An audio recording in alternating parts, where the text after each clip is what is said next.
पिछले एपिसोड में हमने देखा था कि बाईचैन की सेट में एक नई लड़की शियाओ आ गई होती है, जो कि असल में अपने सेट की एक प्रिंसेस थी। लेकिन वहां पर उसके फादर ने उसके अंदर किसी तरीके का ब्लड कर्स को डाल दिया था। इस वजह से शियाओ अपने सेट से बाहर निकल गई होती है ताकि इस चीज की तलाश कर सके जिससे उसका कर्स खत्म हो सकता है। और उसे वहां पर सिर्फ बाईचैन का ही सेट दिखाई दिया होता है, इसलिए वो वहां पर आकर ज्वाइन हो जाती है ताकि यहाँ पर आने के बाद अपना कर्ज खत्म कर सके। साथ ही वहां पर बाईचैन ने भी उससे वादा कर लिया था कि वो उसका कर्ज खत्म करने में मदद करेगा। जिसके बाद यहाँ से ये एपिसोड शुरू होता है। तो इस एपिसोड की शुरुआत में शियाओ जैसे प्रैक्टिस रूम के अंदर गई होती है, वहां पर उसकी फाइट उसके फादर के साथ शुरू हो गई थी, जहां उसका फादर उसे मारने वाला होता है। लेकिन वहां पर बाईचैन आ चुका था। लेकिन बाईचैन को देखकर तो शियाओ को लगता है कि वो उसका फादर ही है, इसलिए वो उसके ऊपर अटैक करना शुरू कर देती है। जिस वजह से बाईचैन जैसे तैसे अपनी जान बचाकर प्रैक्टिस रूम से बाहर निकल कर आता है, वरना तो अभी यहाँ पर शियाओ से जान से ही मार डालती। लेकिन शियाओ अभी तक के नहीं रुकी होती है। वो प्रैक्टिस रूम से बाहर आने के बाद भी बाईचैन के ऊपर अटैक करना स्टार्ट कर देती है। इसलिए बाईचैन दोबारा से अपनी जान बचाकर भागने की कोशिश करता है, लेकिन तब उसकी सिस्टम वहां पर शियाओ का जो कर्ज है उसे ब्रेक करने वाला फॉर्मेशन एक्टिवेट कर देती है। इसलिए बाईचैन उसका इस्तेमाल करते हुए वहां पर शियाओ को रोक लेता है, वरना तो यहाँ पर वो उसकी जान ही ले लेती। साथ ही इससे यहाँ पर शियाओ का कर्ज भी खत्म हो गया होता है, जिसे देखकर तो एकदम ज्यादा खुश हो जाती है। बाईचैन उससे कहता है, मैंने यहाँ पर अपनी पावर का इस्तेमाल करते हुए तुम्हारे कर्ज को खत्म करने की कोशिश की है। मेरे ख्याल से तो वो कर्ज पूरी तरह से खत्म हो चुका है। अगर नहीं भी खत्म हुआ तो वो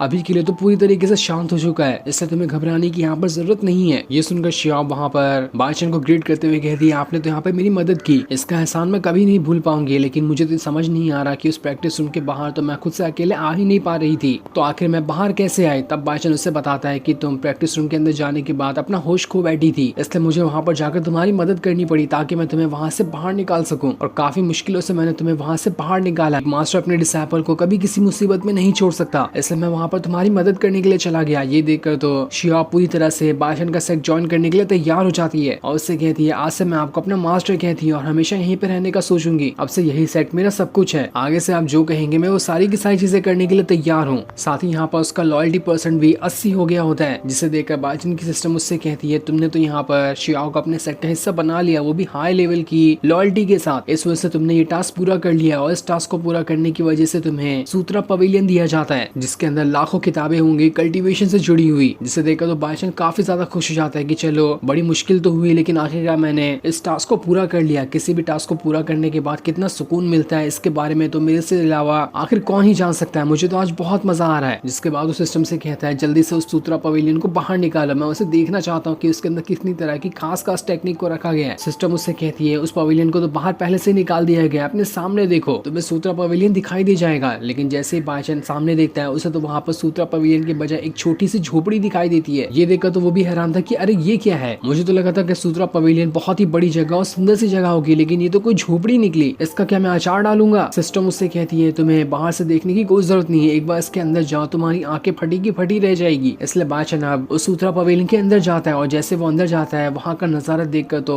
उसकी आंखें चौंधिया जाती है, क्योंकि अंदर से वो बहुत ही बड़े महल जितना बड़ा था और उसमें काफी सारे फ्लोर बने होते हैं, जिसके ऊपर लाखों तरीके की कल्टीवेशन से जुड़ी हुई किताबें रखी थी। ये देखकर तो बाईचैन की खुशी का वहां पर ठिकाना नहीं रहता। वो कह रहा होता है, लगता है आज मेरा पैदा होना सफल हो जाएगा। सब लोग मुझे कहते थे ना कि मेरे पास कोई कल्टीवेशन पावर नहीं है, मैं इतनी सारी बुक का इस्तेमाल करके किसी न किसी की तो कल्टीवेशन पावर को सीख ही लूंगा, उसके बाद मैं सारे लोगों को दिखाता हूँ कि कौन मेरे सामने आकर टिक सकता है। इसलिए अब वो सारी किताबों को देखना शुरू कर देता है कि किसके अंदर सबसे खास टेक्निक को लिखा गया है। लेकिन जैसे जैसे वो किताबें देख रहा होता है, उससे पता चलता है कि यहाँ पर तो सारी की सारी किताबें खाली है, किसी के अंदर कुछ लिखा ही नहीं हुआ। जो देखकर वो हैरान रह जाता है। तब उसे एक बुक दिखाई देती है, वो उसे उठाकर देखता है इस उम्मीद में कि शायद इस बुक के अंदर तो कुछ लिखा होगा। लेकिन जैसे वो उस बुक को खुलता है, वो भी बेकार होती है, उसके अंदर भी कुछ नहीं लिखा था। इसलिए वो उस बुक को पटकते हुए कहता है, इसकी भैंस की टांग, मेरे सिस्टम ने तो मुझे यहाँ पर बेवकूफ बना दिया। माना कि पहले से मैं थोड़ा सा था, लेकिन इसने तो मुझे काफी ज्यादा बेवकूफ बना दिया है। आखिर मैं इन खाली बुक का लेकर अचार डालूंगा, मैं इनका करूंगा क्या। तब वहां पर उसकी सिस्टम आती है, जो उससे कहती है, अगर तुम्हें बुक के अंदर इसकी टेक्निक चाहिए तो इसके लिए तुम्हें छोटे से टास्क को पूरा करना पड़ेगा। तुम उस छोटा वाला टास्क पूरा कर लेते हो तो उसके बाद तुम्हें इस सूत्रा पवेलियन के फर्स्ट फ्लोर पर जितनी भी किताबें रखी हैं उन सभी की टेक्निक बाहर निकल कर आ जाएगी, और ऐसे धीरे धीरे करते हुए तुम्हें सारे टास्क पूरे करने पड़ेंगे। जिसके बाद पूरे के पूरे सूत्रा पवेलियन की सारी बुक जो भी खाली है उनके अंदर उनकी टेक्निक दिखाई देने लग जाएगी। ये सुनकर तो बाईचैन की जान में जान आती कि चलो यहाँ पर एक छोटा सा टास्क पूरा करना है ना, मैं उसे पूरा करने के बाद फर्स्ट फ्लोर की सारी कल्टीवेशन वाली बुक को वापस से पहले ऐसा बना दूंगा। जिसके बाद अपनी सिस्टम से वो छोटा वाला टास्क पूछता है, लेकिन जब उसकी सिस्टम बताती है कि वो छोटा वाला टास्क कुछ और नहीं बल्कि घोस्ट सेट को उसके इलाके में घुसकर उसे हराना है, तो ये सुनकर तो बाईचैन के पैरों तले जमीन खिसक जाती है कि ये छोटा टास्क है, ये तो दुनिया का सबसे बड़ा टास्क लग रहा है मुझे। मैं आखिर वहां पर जाकर उनके इलाके में घुसकर उन्हें कैसे हरा सकता हूँ, ये तो बिल्कुल इम्पॉसिबल है। तब उसकी सिस्टम उससे कहती है अगर तुमने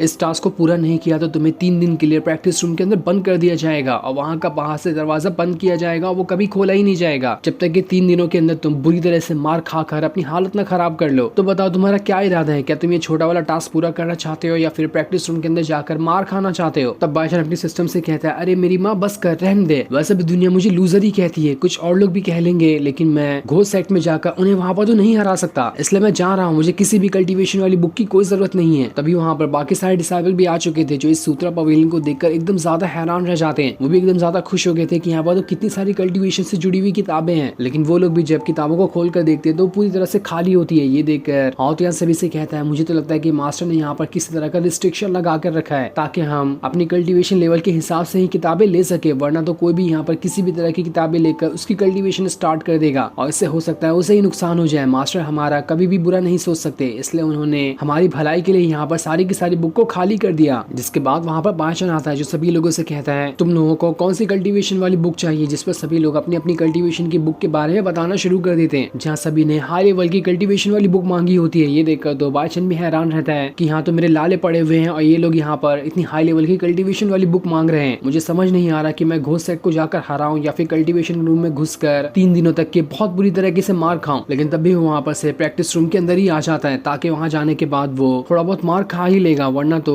उसके अंदर हिम्मत नहीं होती है कि वो घोस्ट सेट में जाकर उसे वहाँ पर हरा सके। तब जाते हुए उसे रास्ते में जूशन दिखाई देता है। बादशाह उससे कहता है सारे लोग कहाँ पर हैं, जिस पर जूशन बताता है सभी अपनी अपनी कल्टीवेशन कर रहे हैं ताकि जल्द से जल्द अपना ब्रेक थ्रू कर सके। कुछ लोगों ने तो अपना ब्रेक थ्रू कर भी लिया है और ऐसा ही चलता रहा तो जल्द से जल्द सारे के सारे लोग अपने ब्रेक थ्रू कर लेंगे। ये सुनकर तो बादशाह और ज्यादा घबरा जाता है कि अगर मैं यहाँ पर अभी प्रैक्टिस रूम के अंदर गया तो सारे लोगों ने वैसे भी अपनी पावर को बढ़ा लिया है, जिस वजह से तो वो और बुरी तरीके से अंदर जाने के बाद मुझे मारेंगे। क्योंकि जब भी मैं प्रैक्टिस रूम के अंदर जाता हूँ मुझे वहाँ पर कोई और नहीं बल्कि मेरे ही डिसाइपल दिखाई देते हैं, क्योंकि सबसे ज्यादा गुस्सा मुझे उन्हीं से आता है और उन्हीं से अंदर जाने के बाद मुझे लड़ना पड़ता है। तब बादशाह की सिस्टम मुझसे कहती है तुम इस टास्क को पूरा करने में टाइम लगा रहे हो, टाइम लगाने पे प्रैक्टिस रूम के अंदर जाने की मार खाने वाली डेट और ज्यादा बढ़ जाएगी और 3 दिन से और ज्यादा टाइम तक के तुम्हें वहाँ पर मार खाना पड़ेगा, तो तुम्हें जो काम करना है जल्दी से जाकर उसे पूरा करो। इसलिए बादशाह वहाँ पर सोचने लगता है कि क्यों ना मैं अपने डिसाइपल को ही लेकर घोस्ट सेट में जाऊँ, वहाँ पर जाने के बाद घोस्ट सेट से फाइट करूँ। हो सकता है मेरे सारे डिसाइपल मिलकर वहाँ पर घोस्ट सेट, जिसके बाद वो सारी की सारी सिचुएशन को याद करना शुरू कर देता है कि आखिर किस तरह से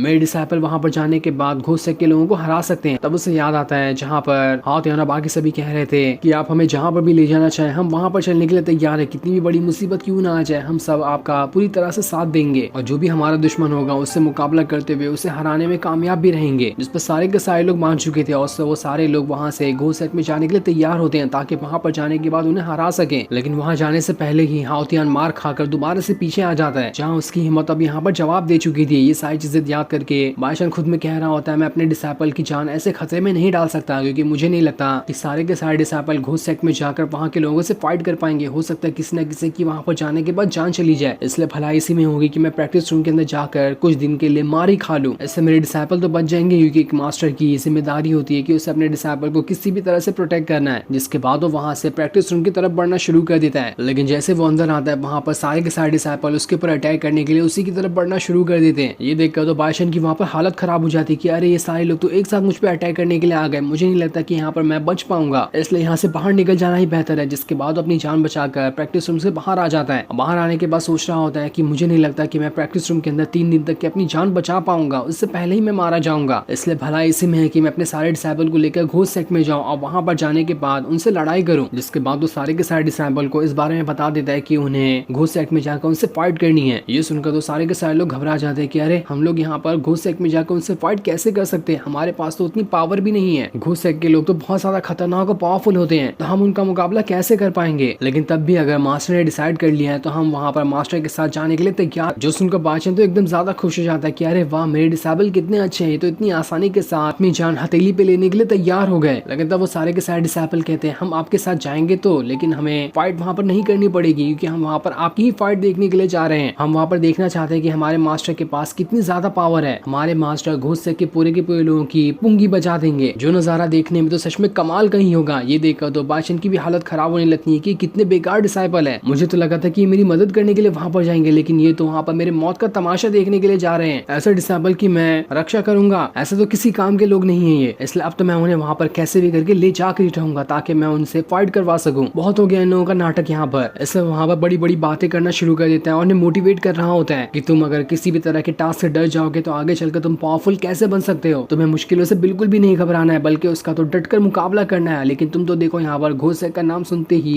थर थर कांपने लग गए। ऐसा थोड़ी चलेगा, ऐसा ही रहा तो तुम अपनी कल्टीवेशन को कभी नहीं बढ़ा पाओगे। इसलिए अगर जो भी फ्यूचर में खुद को पावरफुल बनाना चाहता है तो उसे मेरे साथ चलना होगा ताकि हम वहां पर जाकर घोसैक को खत्म कर सके। क्योंकि घोसैक ने काफी सारे मासूम लोगों की वहां पर जान लेने की कोशिश की है और एक पावरफुल कल्टीवेटर की यही जिम्मेदारी होती है कि उसे सारे लोगों को बचाना है। तो यहाँ पर तुम लोग ऐसे पीछे कदम नहीं हटा सकते, तुम्हें मेरे साथ चलना ही पड़ेगा। जो सुनकर तो सभी एकदम ज्यादा हैरान और उदास भी हो जाते हैं, लेकिन तब भी वो मास्टर की बातों से मोटिवेट हो चुके थे। इसलिए वहाँ पर बाईचेन के साथ घोसैक में जाने के लिए तैयार होते ताकि अब तो वहाँ पर उनकी जान ही क्यों न चली जाए। वो तो मास्टर का साथ देते हुए घोसैक को हराने की कोशिश करेंगे। दूसरी तरफ हम घोसैक का सीन देखते हैं जहाँ का एल्डर सारे के सारे साथियों को मार रहा होता है। वो उनसे कहता है मैंने तुम्हें कितने टाइम से यहाँ पर पाल कर रखा है लेकिन तुम तो आस्तीन के सांप निकले, तुम्हारे पास कोई पावर नहीं है। ऐसा ही चलता रहा तो तुम लोग मेरे दुश्मनों से क्या ही फाइट कर पाओगे। जिसके बाद उसने अपने सारे के सारे साथियों को मार दिया होता है पर सिर्फ उस एल्डर को छोड़कर, जिस पर एल्डर उससे कहता है मास्टर आप जो मुझसे कहेंगे मैं वो करने के लिए तैयार हूँ। मैं आपको मॉन्क स्पिरिट ला कर दूंगा जो कि आगे चलकर आपकी मदद करेगी। और इतना कहने के बाद वो अपनी जान बचाकर वहाँ से भाग निकलता है ताकि मॉन्क स्पिरिट को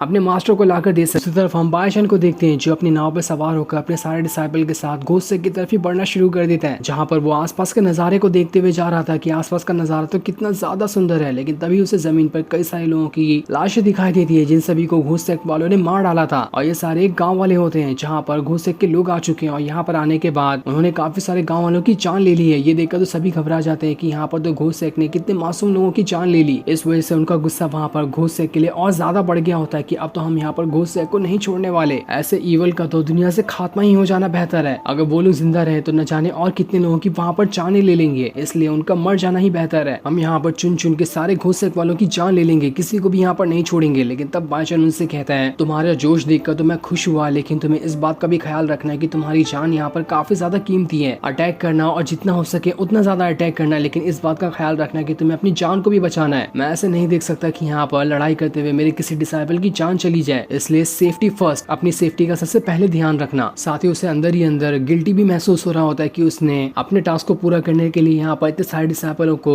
ले आया जिनकी यहाँ पर जान भी खतरे में हो सकती है। और वो यहाँ पर बिल्कुल भी नहीं चाहेगा कि इसकी वजह से किसी डिसाइपल को यहाँ पर चोट लग गया या फिर उसकी जान चली जाए, इसलिए उसने उन लोगों को पहले बता दिया होता है कि तुम्हें अपनी जान की हिफाजत पहले करनी है। जिस पर सारे डिसाइपल कहते हैं मास्टर जैसा आप कहेंगे हम वो करने के लिए तैयार हैं, क्योंकि आपसे बढ़कर हमारे लिए कुछ भी नहीं है। तब उन्हें वहाँ पर घोसैक के लोग भी दिखाई देते हैं जो वहाँ पर पहुंच चुके थे और उन लोगों ने वहाँ पर कई सारे गाँव वालों को बंदी बनाया होता है, जो सभी वहाँ से बंदी बनने के बाद एल्डर के पास आ रहे होते हैं। एल्डर उन्हें देखकर अपने साथियों से कहता है तुम फिर से किसी बेकार इंसान को यहाँ पर लेकर आए, मुझे ऐसे नॉर्मल लोगों की यहाँ पर कोई जरूरत नहीं है। हमारे सेक्ट लीडर किसी मॉन्क की सोल चाहते हैं, इसलिए मुझे वो ला कर दो। मैं ऐसे नॉर्मल लोगों को लेकर क्या ही कर लूंगा, भगा दो इन सभी को यहाँ से या फिर इनकी जान ले लो, मुझे इनसे कोई फर्क नहीं पड़ता। तभी उन्हें वहाँ पर बाईचेन की नाव आते हुए दिखाई देती है। ये देखकर तो सारे के सारे लोग हैरान थे कि यहाँ पर ये अनजान इंसान कौन आ रहा है, इसे तो हमने पहले कभी नहीं देखा था और आखिर यहाँ पर इसकी हिम्मत कैसे भी हमारे इलाके में घुसने की। अब तो ये यहाँ से जिंदा बचकर नहीं जा सकता। जो सीन दिखाते ही ये एपिसोड यहीं पर एंड हो जाता है। Thanks for watching.